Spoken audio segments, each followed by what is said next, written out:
Hi എല്ലാവർക്കും നമസ്കാരം. എൻ്റെ ഒരു പുതിയ വീഡിയോയിലേക്ക് എല്ലാവർക്കും സ്വാഗതം. അപ്പോൾ തൊഴിലുറപ്പ് പദ്ധതി പുതിയ പദ്ധതിയിലേക്ക് മാറിയിട്ടുണ്ട്. VBG രാംജി എന്ന് പറയുന്ന പുതിയ പദ്ധതിയിലേക്ക് മാറിയിട്ടുണ്ട്. അപ്പോൾ പഴയ രീതിയിൽ പല റിപ്പോർട്ടുകളും എടുക്കാനൊക്കെ നമ്മൾ കാണിച്ചു തരുന്നുണ്ടായിരുന്നു. പക്ഷേ പഴയ രീതിയിലൊന്നും ഇപ്പോൾ നിങ്ങൾക്ക് കിട്ടുന്നില്ല എന്ന് പലരും നമ്മളോട് പറയുന്നുണ്ട്.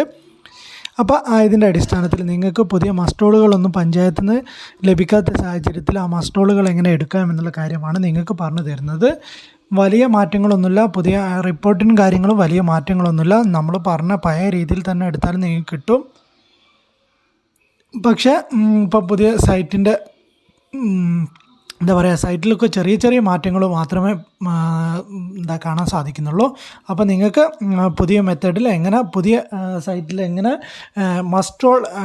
നിങ്ങൾക്ക് മസ്റ്റോൾ ലഭിക്കും എന്നുള്ളതാണ് നമ്മൾ ഈ വീഡിയോയിലൂടെ കാണിച്ചു തരുന്നത്. അപ്പോൾ ഈ ചാനൽ ആരെങ്കിലും സബ്സ്ക്രൈബ് ചെയ്യാതെ നമ്മൾ വീഡിയോ കാണുന്നുണ്ടെങ്കിൽ ഒന്ന് സബ്സ്ക്രൈബ് ചെയ്ത് നമ്മൾ സപ്പോർട്ട് ചെയ്യണമെന്ന് ഫസ്റ്റിലെ പറയുന്നു. അതേപോലെ പുതിയ പദ്ധതിയിൽ പ്രവൃത്തികളൊക്കെ ആരംഭിക്കുന്നുണ്ട്. പല പഞ്ചായത്തിൽ എസ്റ്റിമേറ്റിന് എടുക്കാനൊക്കെയുള്ള കാര്യങ്ങളൊക്കെ ചെയ്യുന്നുണ്ട്. അപ്പോൾ നിങ്ങൾക്ക് എസ്റ്റിമേറ്റ് മറ്റു കാര്യങ്ങളൊക്കെ ഉണ്ടാക്കി പെട്ടെന്ന് പ്രവൃത്തികൾ ആരംഭിക്കാവുന്നതാണ്. പിന്നെ ട്രെയിനിങ് ഒക്കെ നമുക്ക് ലഭിച്ചതിന് ശേഷം നമുക്ക് അതിനെക്കുറിച്ച് കൂടുതൽ അറിവ് ലഭ്യമാക്കിയതിനു ശേഷം നിങ്ങൾക്ക് ഡീറ്റെയിൽ ആയിട്ട് വീഡിയോസും കാര്യങ്ങളൊക്കെ ചെയ്യുന്നതാണ്. അപ്പോൾ ഈ ചാനൽ സബ്സ്ക്രൈബ് ചെയ്യാതെ മാക്സിമം സബ്സ്ക്രൈബ് ചെയ്ത് നമ്മൾ സപ്പോർട്ട് ചെയ്യണം. മാക്സിമം വീഡിയോസൊക്കെ ഒന്ന് ഷെയർ ചെയ്യണം എന്ന് ആദ്യമേ പറയട്ടെ. നമുക്ക് വീഡിയോയിലേക്ക് കിടക്കാം. പിന്നെ നിങ്ങളെ ഫോണിൽ ആദ്യമേ NREGA എന്ന് പറഞ്ഞിട്ട് സെർച്ച് ചെയ്താൽ മതി. അപ്പം പഴയ സൈറ്റ് ID തന്നെ വെച്ച് സെർച്ച് ചെയ്തോളൂ. ഇപ്പം NREGA എന്ന് പറഞ്ഞിട്ട് സെർച്ച് ചെയ്താൽ മതി നിങ്ങൾ. അപ്പോൾ അതിൽ ഫസ്റ്റ് വരുന്ന മഹാത്മാഗാന്ധി NREGA എന്ന് പറയുന്നത് സെലക്ട് ചെയ്യുക. അപ്പോൾ ഇങ്ങനെ ഒരു മെസ്സേജ് ആയിരിക്കും നിങ്ങളുടെ ഫോണിൽ വരിക. ആ മെസ്സേജ് കുറച്ച് നേരം കഴിഞ്ഞാൽ വേറൊരു മെസ്സേജും കൂടി വരും. അത് പഴയ സൈറ്റിലാണ് നിങ്ങൾക്ക് ഉപയോഗിക്കേണ്ടത് അല്ല പുതിയ സൈറ്റിലാണോ ഉപയോഗിക്കേണ്ടത് എന്നുള്ളൊരു മെസ്സേജാണ് വരിക. അപ്പോൾ നിങ്ങൾ വിസിറ്റ് VBG രാംജി വെബ്സൈറ്റ് എന്ന് പറയുന്നത് ക്ലിക്ക് ചെയ്യുക. അപ്പോൾ അത് ക്ലിക്ക് ചെയ്താൽ പുതിയ VBG രാംജിൻ്റെ സൈറ്റിലേക്കാണ് നമ്മൾ പ്രവേശിക്കുക. ഹോം പേജിലേക്കാണ് പ്രവേശിക്കുക. അതിൽ 3 വര കാണിക്കുന്നുണ്ട്. സെർച്ചിൻ്റെ തൊട്ടതായിട്ട് 3 വര കാണിക്കുന്നുണ്ട്. അതിൽ ക്ലിക്ക് ചെയ്ത് കൊടുക്കുക. അപ്പോൾ ഇങ്ങനെ മെസ്സേജുകൾ പലതും വരും. കുറച്ച് സമയം കഴിയുമ്പോൾ അത് പോവും. പിന്നെ അതിൽ അനലിറ്റിക്സ് ആൻഡ് റിപ്പോർട്ട്സ് എന്ന് കാണിക്കുന്നില്ല മൂന്നാമത്തത്. അപ്പം അതിൽ ക്ലിക്ക് ചെയ്ത് കൊടുക്കുക. അനലിറ്റിക്സ് ആൻഡ് റിപ്പോർട്ട്, അതിൽ മൊബൈൽ ആപ്സ്, ലോഗിന്, കണക്റ്റ്, അങ്ങനെ പലതും കാണിക്കുന്നുണ്ട്. അതിൽ അനലിറ്റിക്സ് ആൻഡ് റിപ്പോർട്ട് എന്ന് പറയുന്നതാണ് ക്ലിക്ക് ചെയ്യേണ്ടത് നിങ്ങൾക്ക്. അപ്പം അത് ക്ലിക്ക് ചെയ്താൽ അതിൻ്റെ തൊട്ട് താഴെയായിട്ട് നിങ്ങളെ സ്റ്റേറ്റ് റിപ്പോർട്ട്സ് എന്ന് കാണിക്കും. അപ്പോൾ സ്റ്റേറ്റ് റിപ്പോർട്ട് എന്ന് പറയുന്നത് തൊട്ട് താഴെ അനലിറ്റിക്സ് ആൻഡ് റിപ്പോർട്ട്സ് എന്ന് പറയുന്നത് ക്ലിക്ക് ചെയ്താൽ സ്റ്റേറ്റ് റിപ്പോർട്ട് എന്ന് കാണിക്കും. അതിൽ ക്ലിക്ക് ചെയ്ത് കൊടുക്കുക. അപ്പോൾ അതിൽ ക്ലിക്ക് ചെയ്ത് കഴിഞ്ഞാൽ നിങ്ങളെ സ്റ്റേറ്റുകളുടെ പേര് മൊത്തമായിട്ട് കാണിക്കും. അപ്പം സ്റ്റേറ്റുകളുടെ പേര് കാണിച്ചാൽ നിങ്ങൾ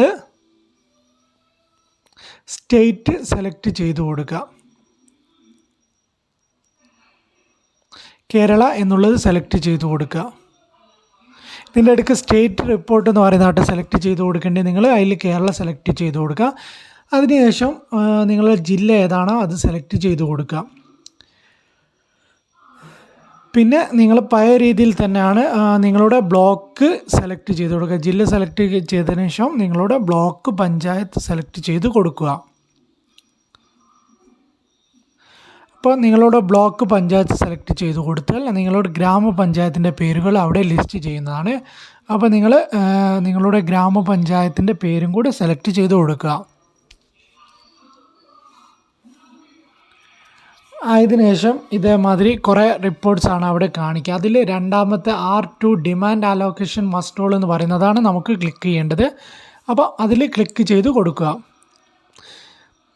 അതിൽ ഏറ്റവും താഴെയായിട്ട് 8ാമത്തത് മസ്റ്റോൾ എന്ന് പറയുന്നതാണ് കാണിക്കുന്നത്. അപ്പോൾ മസ്റ്റോൾ ക്ലിക്ക് ചെയ്ത് കൊടുക്കുക. മസ്റ്റോൾ ക്ലിക്ക് ചെയ്ത് കഴിഞ്ഞാൽ നിങ്ങൾക്ക് ഇതിൽ നിങ്ങളുടെ പഞ്ചായത്തിലുള്ള മസ്റ്റോളുകൾ ഒക്കെ വരുന്നതാണ്. അപ്പോൾ അതിൽ ഫില്ലിഡ് മസ്റ്റോളും ഉണ്ടാവും, ഇഷ്യൂഡ് മസ്റ്റോളും ഉണ്ടാവും. ആ ടിക്ക് കണ്ടില്ല, ഫില്ലിഡ് മസ്റ്റോൾ എന്ന് പറയുന്നത് അവിടെ ടിക്ക് മാറ്റി ഇഷ്യൂഡ് മസ്റ്റോൾ ക്ലിക്ക് ചെയ്യുക. അപ്പോൾ അതിൻ്റെ അടിയിൽ ഒരു സെർച്ച് വർക്ക് കോഡ് എന്ന് പറയുന്ന ഒരു ഐക്കൺ കാണിക്കുന്നുണ്ട്.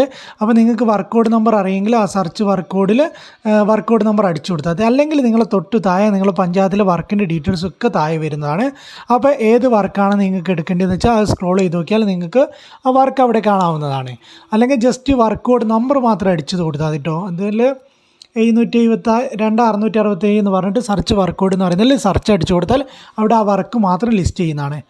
പിന്നെ അതിൽ നിങ്ങൾ ആ വർക്കിൻ്റെ എല്ലാ മസ്റ്റോളും നിലവിൽ ഇഷ്യൂ ചെയ്ത മസ്റ്റോളുകൾ മാത്രമേ കാണിക്കൂ, ഫില്ല് ചെയ്തല്ല. അപ്പോൾ ഇഷ്യൂ ചെയ്ത മസ്റ്റോളുകളൊക്കെ അവിടെ ലിസ്റ്റ് ചെയ്യും. അത് എടുത്തു നോക്കിയാൽ നിങ്ങൾക്ക്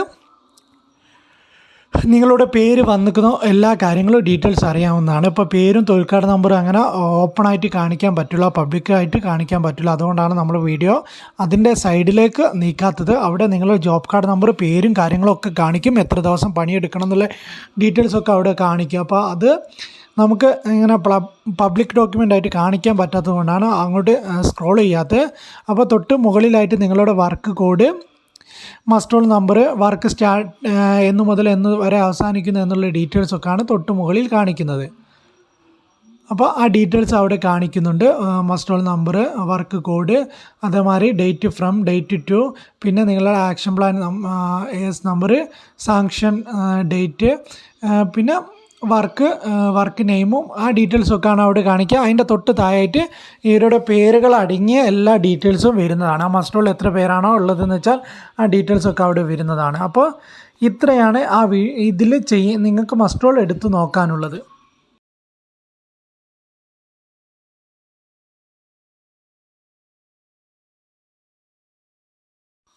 ഇത്രയാണ് നിലവിൽ നിങ്ങൾക്ക് മസ്റ്റോൾ എടുത്തു നോക്കാൻ അറിയേണ്ടത്. അപ്പോൾ മസ്റ്റോൾ ഇങ്ങനെ നിങ്ങൾക്ക് എടുത്തു നോക്കാവുന്നതാണ്.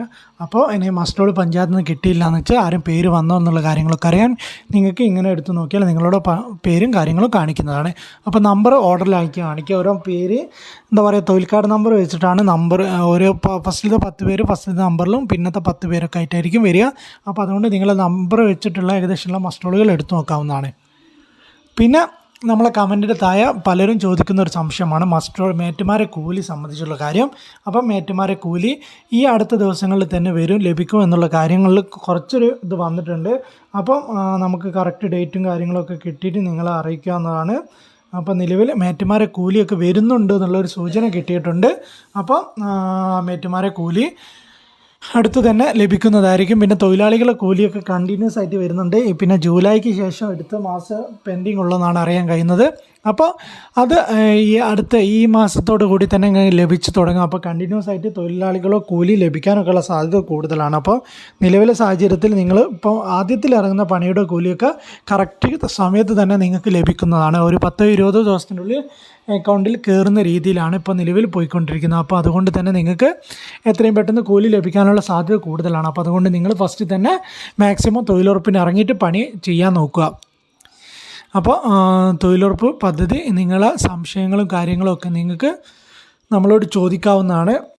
ട്രെയിനിങ് ഒക്കെ കിട്ടിയതിന് ശേഷം നമ്മൾ ലൈവും കാര്യങ്ങളൊക്കെ ചെയ്യുന്നതാണ്. അപ്പോൾ ആർക്കെങ്കിലും താല്പര്യമുണ്ടെങ്കിൽ ചാനൽ സബ്സ്ക്രൈബ് ചെയ്യാതെ കാണുന്നവരുണ്ടെങ്കിൽ ഒന്ന് സബ്സ്ക്രൈബ് ചെയ്ത് നമ്മളെ സപ്പോർട്ട് ചെയ്യണമെന്ന് ആദ്യമേ പറയട്ടെ. അപ്പോൾ ഈ വീഡിയോ ഇവിടെ നിർത്തുന്നു. Okay, thank you.